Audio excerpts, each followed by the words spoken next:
Trump's Alcatraz revival, a daring distraction, or a fiscal folly? Imagine the scene. California Governor Gavin Newsom, shaking his head in disbelief, responds to President Donald Trump's unexpected announcement about reopening Alcatraz. I don't know if he was watching The Rock or what inspired this. He sighed, clearly baffled by the idea of reviving a prison that has been closed since 1963. Alcatraz, that iconic island fortress nestled in the vibrant waters of San Francisco Bay, has transformed from a notorious penitentiary into a beloved tourist destination, raking in a whopping $60 million annually. Newsom couldn't help but quip, "You can't even come up with a more colossally bad fiscal idea." Nothing about this makes any sense. While some economists might argue that Trump has had worse fiscal blunders, like his tariffs, this particular idea seems to take the cake. Did Trump catch a glimpse of the classic film Escape from Alcatraz before making his announcement? The timing is curious, as the Palm Beach local channel WLRN aired the movie just 2 hours before Trump shared his vision for a revamped Alcatraz on Truth Social. It's easy to picture a president, bored with weekend news, getting lost in Clint Eastwood's daring escape plot while sipping coffee. Trump's musings about Alcatraz included tales of its infamous jailbreaks, saying, "One person almost got there, but as you know, they found his clothing rather badly ripped up." A lot of shark bites. A lot of problems. Nobody's ever escaped from Alcatraz, and it just represented something strong having to do with law and order.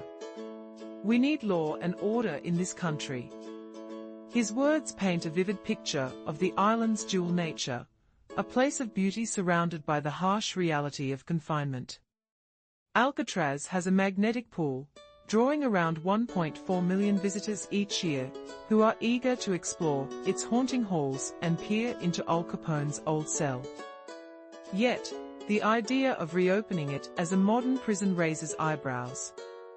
Economists are scratching their heads at the impracticality of imposing contemporary prison standards on a crumbling relic from the early 20th century. Not to mention, such a move could jeopardize the very essence of what makes Alcatraz a living museum. Trump's vision for a new Alcatraz ties into his administration's immigration policies, as he lamented the burden of trials for undocumented immigrants. So many of these radicalized judges, they want to have trials for every single person who came into our country illegally. That would mean millions of trials, he stated, seemingly dismissing the due process that many believe is essential.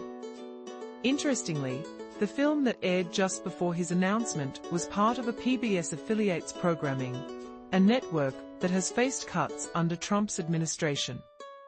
This was also linked to his controversial plan to impose 100% tariffs on foreign film productions to save Hollywood's struggling industry, a move that sent shockwaves through the film community. Critics have quickly labeled Trump's Alcatraz dream as yet another shiny distraction, a ploy to divert attention from pressing issues.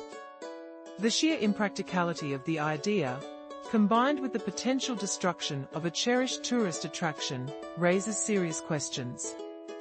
Yet, Trump can argue that a new Alcatraz would symbolize his vision for America, and after all, he is the president. William Marshall III, the newly appointed director of the Bureau of Prisons, seemed to embrace the idea, stating, "USP Alcatraz has a rich history. We look forward to restoring this powerful symbol of law, order, and justice. We will be actively working with our law enforcement and other federal partners to reinstate this very important mission." In the end, perhaps there truly is no escaping the allure and complexity of Alcatraz.